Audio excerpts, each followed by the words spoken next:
Evelyn Carter walked through the bright corridors of Aurora Gate. The station hung in space like a silver jewel, and ships from different worlds came and went like fireflies. Humans had only been invited recently, and the aliens here looked at them with careful curiosity. Evelyn had been chosen to represent humanity, but he did not care about fame. He just wanted to learn and do what he could to help. The first day was crowded. Students from many species moved in lines, checking in and receiving their schedules. Evelyn noticed how tall some of the aliens were. Some had smooth, glowing skin, while others had scales or feathers. It was a lot to take in, but Evelyn's eyes always searched for something unusual, something the others missed. That was when he saw her. She sat alone in a corner of the cafeteria, her small frame hunched, her head low. She pulled her hood tight over her face. Her hands clutched a cup of water, shaking slightly. The other students whispered as they passed. Some laughed quietly, while others avoided looking at her at all. Evelyn could feel the tension in the air. Something about her made the others nervous, and it made him curious. He did not know her name yet.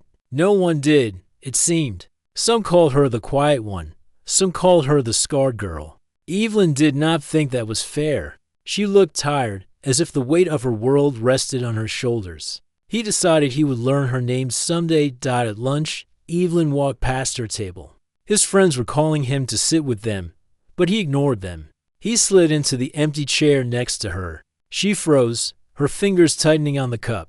He smiled gently, but he did not speak. The silence was heavy at first. The smell of food and cleaning chemicals filled the cafeteria, but Evelyn did not notice it. He only noticed her. She was small for her species, with narrow shoulders and delicate hands. Her eyes were large and dark under the hood, but he could see the fear and loneliness hiding in them. She did not pull her hood back or look at him. She just stared at the table in front of her.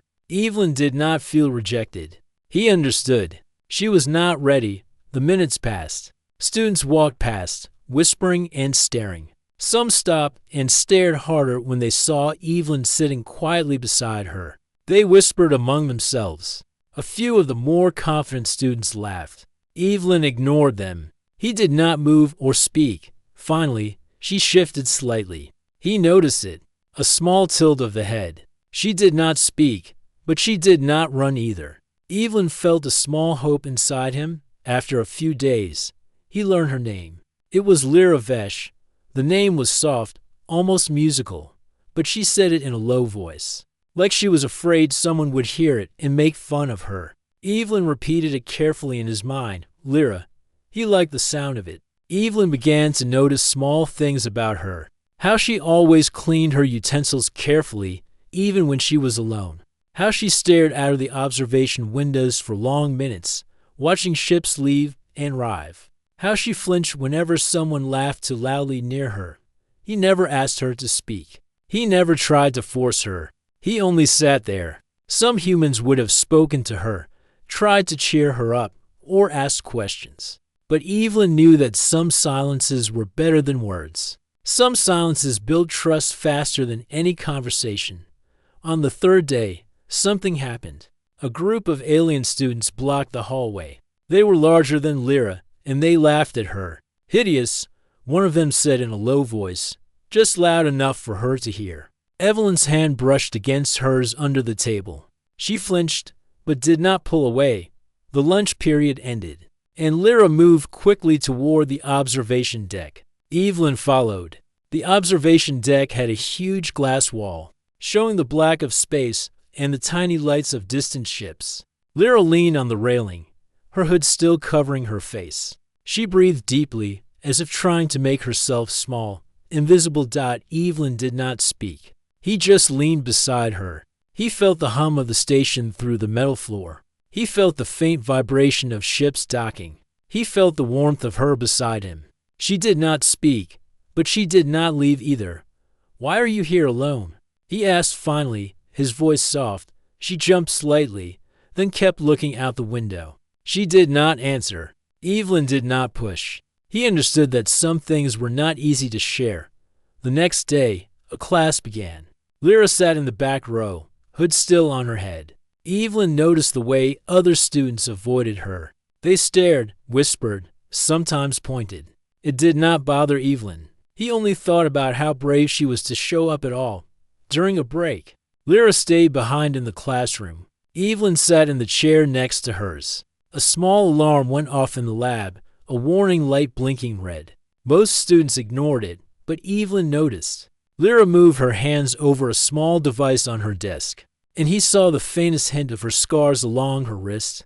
He looked away, not out of fear, but respect. She noticed, and her shoulders stiffened. She pulled the sleeve down slightly, hiding them. Evelyn did not comment. He only moved slightly closer, letting her know he was not afraid. He did not judge, and he would not leave. Days passed, and the routine continued. He followed her silent cues. He did not laugh at her. He did not stare. He simply existed beside her. Little by little, Lyra began to notice and noticing her. She began to feel less like a ghost in the room. One evening, the station alarms blared. A minor power fluctuation caused some lights to flicker and doors to lock temporarily. Students panicked slightly, running to safety. Evelyn stayed beside her. Lyra's eyes widened, and for a brief moment, the hood slipped back. A jagged line of scars ran across her neck and jaw. Evelyn only blinked. He did not flinch. He did not step back.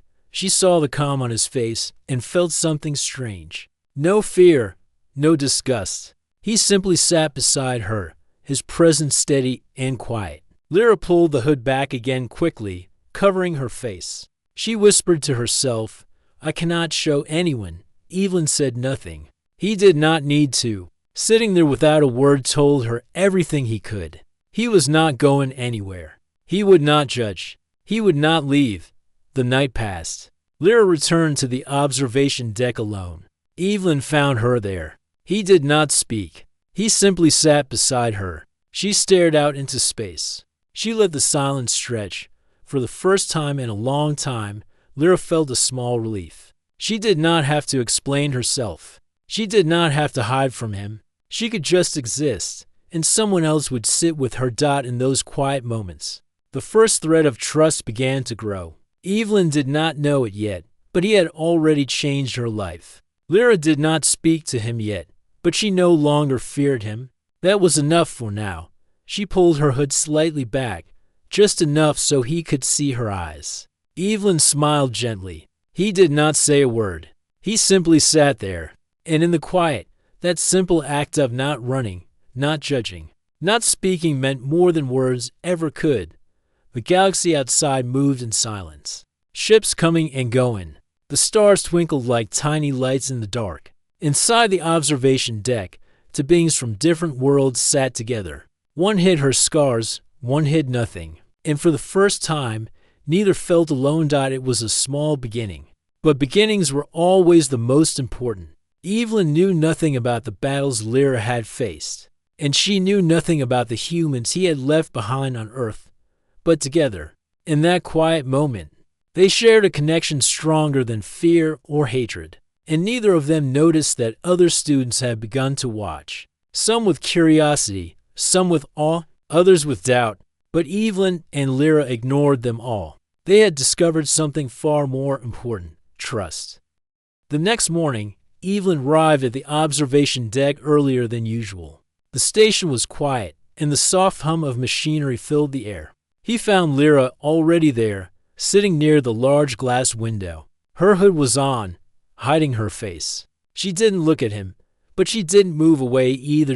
Evelyn took the seat beside her. He did not speak. He only looked out at the stars with her. The silence was comfortable, not heavy. Sometimes silence could be stronger than words. "Do you come here often?" he asked after a while, his voice soft. Lyra flinched slightly, then kept her eyes on the stars. She did not answer. Evelyn did not press. He understood that she spoke only when she felt safe.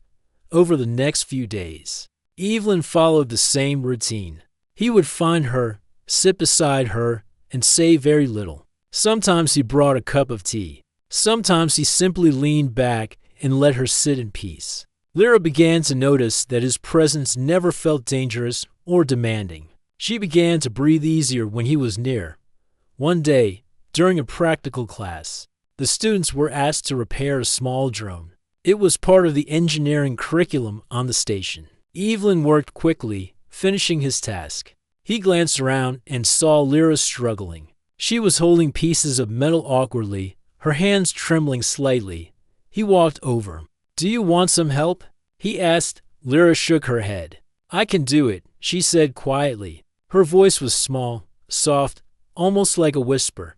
"Okay," Evelyn said, smiling gently. He stepped back, giving her space. But he stayed close, just in case. For a while, she worked quietly. Her hands were careful, precise, but slow. Evelyn noticed the scars along her wrists when she moved. He only glanced briefly and looked away. He wanted her to feel safe, you know. He said softly, "I think the drone likes your hands." "They are steady." Lyra blinked at him, surprised. She did not answer. She kept working, but the tension in her shoulders eased a little. The day passed without incident. During the evening, some alien students crowded near the windows, laughing loudly. Lyra tensed. Evelyn noticed immediately. He reached out his hand slightly, not touching her, just close enough to let her know he was there. She relaxed a little. She did not speak, but she did not pull away either. The next day, a problem occurred in the station. A power fluctuation caused several classroom doors to lock temporarily. Some students panicked. Others ran in circles, not knowing what to do. Lyra froze, looking helpless. Evelyn stepped forward calmly. He moved to her side. "Follow me," he said simply. He guided her through a small maintenance corridor, showing her how to unlock a side door. She followed silently. She was nervous, but she trusted him. When they reached safety, Lyra whispered, "Thank you." Evelyn smiled. "You don't have to thank me," he said. "I'm just doing what anyone should." For the first time, Lyra looked at him. She did not hide behind her hood. Her dark eyes met his human eyes. She felt a strange warmth. She had never looked someone in the eye and felt safe before.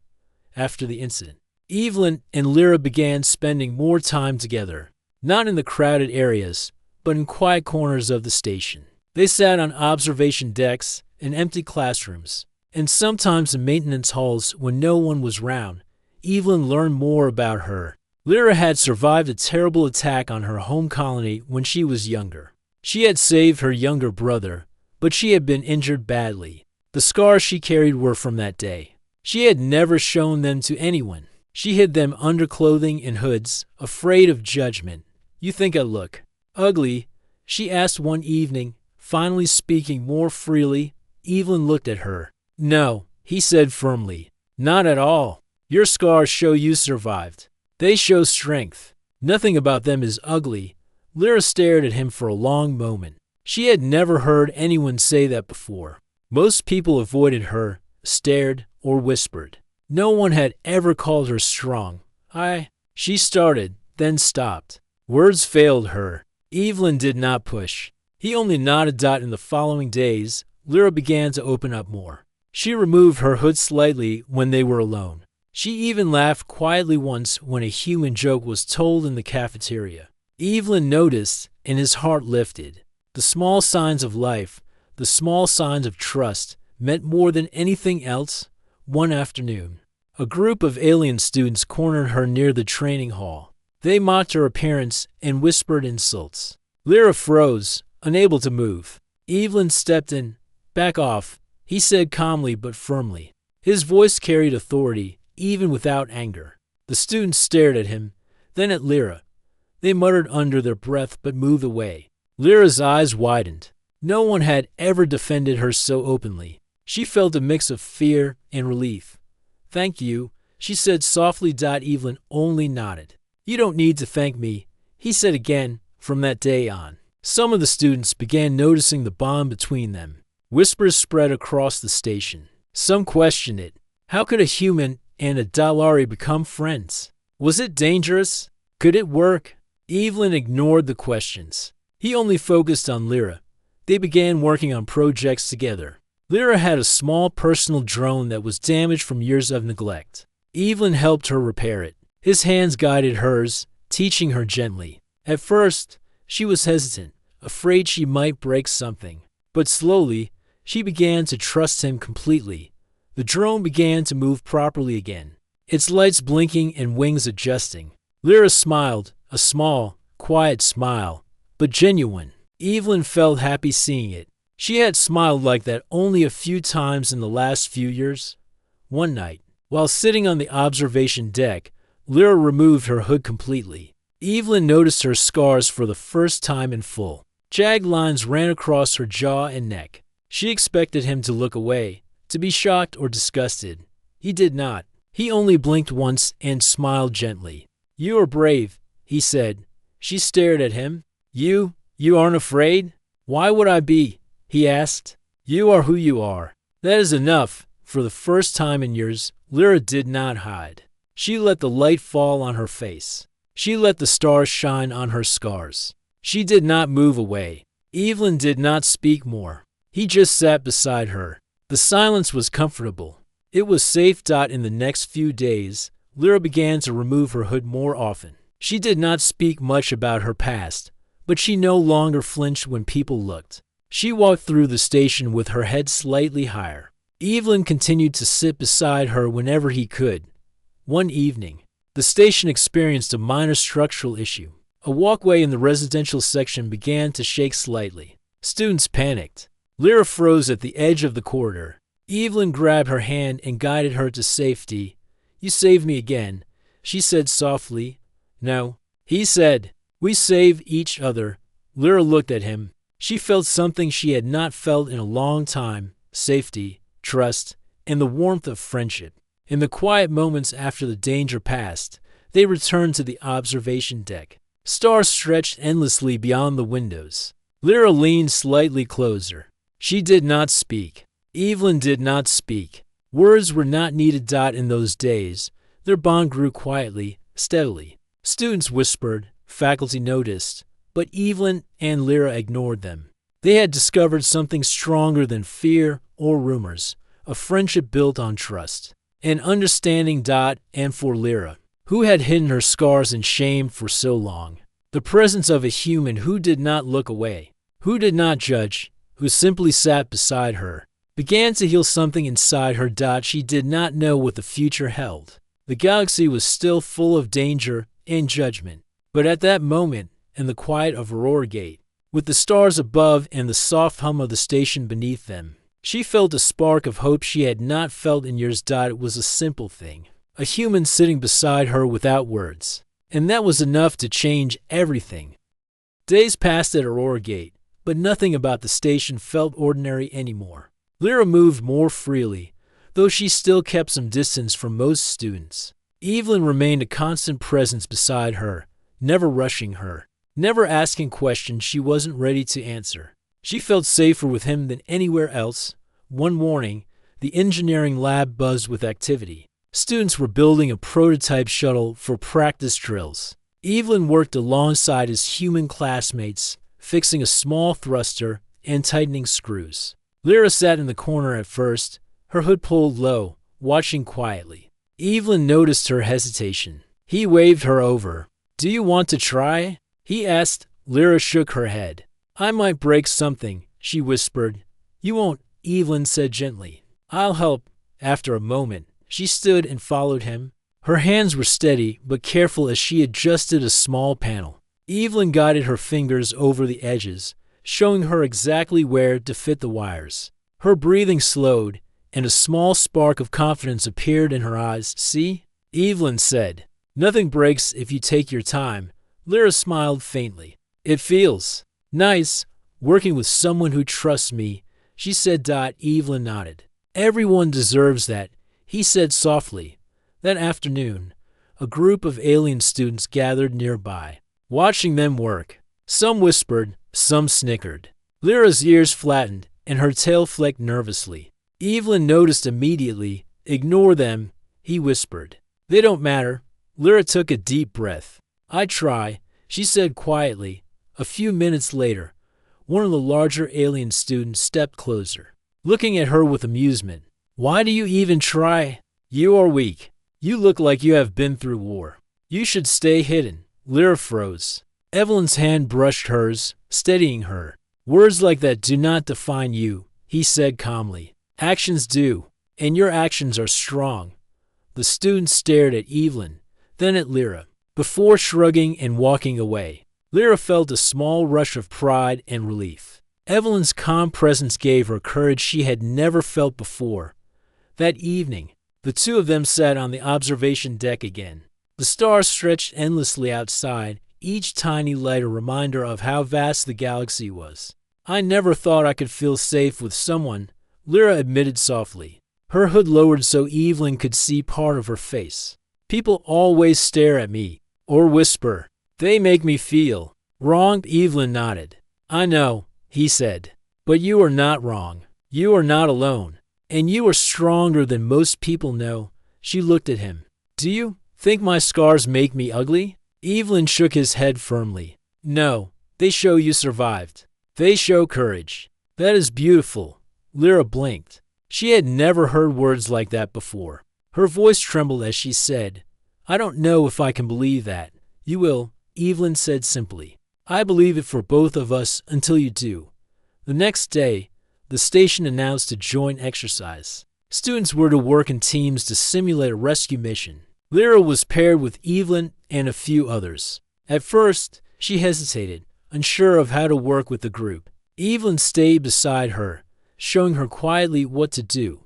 During the exercise, a simulated collapse occurred in one part of the station. Smoke filled the hallways, alarms rang, and students panicked. Lyra froze at the edge, unsure what to do. Evelyn grabbed her arm gently. Follow me, he said.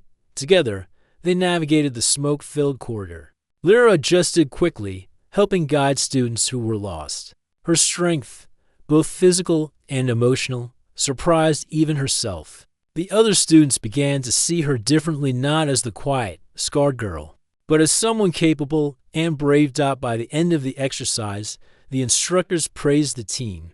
Lyra felt a small pride growing in her chest. She had faced her fears, worked with others, and helped save simulated lives. And Evelyn had never left her side. Later, while the students rested, Evelyn noticed Lyra watching him quietly. What is it? He asked. I think I can trust people more now, she said softly. Not everyone, but some. Evelyn smiled. That is all you need, he said. Over the next few days, Lyra continued to practice with the engineering projects and the simulation exercises. She still kept some distance from the larger groups of students, but she began to interact more. The hood that once hid her face was lowered more often, revealing her dark eyes and the faint edges of her scars. Evelyn stayed beside her, quietly showing the others that she was not dangerous, not weak, and not to be feared. One afternoon, a loud commotion came from the training hall. A group of students were arguing over who would lead the next exercise. Lyra tried to move past them, but one student stepped in front of her. You should stay out of this, the student said, sneering. People like you don't belong here. Lyra's heart raced. She felt the old panic rising. Evelyn reached out, taking her hand briefly. Ignore them, he whispered. You are stronger than their words. She took a deep breath and nodded. Slowly, she moved forward. She did not argue. She did not cry. She simply walked past. Evelyn stayed close, guiding her silently. Later, in the quiet of the observation deck, Lyra lowered her hood completely. Evelyn's eyes softened as he looked at her scars. You saved yourself today, he said gently. Lyra shook her head. I don't feel like a hero, she said. You are one, Evelyn said firmly. Bravery isn't always loud. Sometimes it is quiet. Sometimes it is walking past fear, one step at a time. For the first time, Lyra felt that his words were true. She could face the world, even if slowly. She could trust herself. The following week, the station announced an assembly to discuss recent incidents, including the training exercises and the teamwork displayed by students. Lyra felt nervous. The idea of standing in front of so many people, some of whom had mocked her, made her stomach twist. Evelyn noticed her hesitation. You don't have to go if you don't want to, he said. I think I should, she said quietly. Maybe it is time people see who I really am. Evelyn nodded. "I'll be there," he said. "Beside you."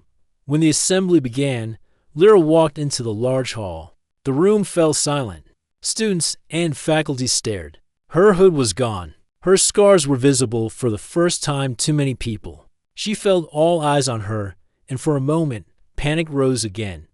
But Evelyn was in the front row, sitting calmly, his presence steady. She drew strength from him. She walked to the center of the hall and faced the crowd. "I have hidden for a long time," she began, her voice trembling slightly. "I have scars. They are from a time of fear and loss. I thought they made me weak. I thought people would hate me or fear me." The room was completely silent. Even the instructors paused, listening. "But a human," she continued, her eyes meeting Evelyn's, "sat beside me. He did not speak at first. He did not judge. He did not leave. And slowly, I learned that I could be seen. I could be trusted. I could be strong." Her voice grew steadier. "I am not weak. I am not dangerous. I am not to be pitied. I survived. I am alive, and I will not hide anymore." A few students whispered to each other. Some stared in surprise. Others began to nod. Evelyn's calm, steady gaze encouraged her. She did not falter. She did not hide. When she finished, she turned and walked back to the observation deck. Evelyn followed. "You did it," he said quietly, his voice full of warmth. I think I did," she said, her voice soft but confident. "For the first time, I'm not ashamed." Evelyn smiled. "And you never need to be." The stars stretched endlessly beyond the windows. Lyra sat beside him, the weight of fear and shame lifted slightly from her shoulders. For the first time in years, she felt truly seen, truly safe, and truly alive. And for the first time, the bond between human and Dalari began to be more than just quiet trust. It began to inspire others. Small ripples of change were spreading quietly through the station, showing that courage, kindness, and understanding could cross worlds, species, and fears. For Lyra, that quiet change meant hope. And for Evelyn, it meant that sitting beside someone without words could be the most powerful thing in the universe.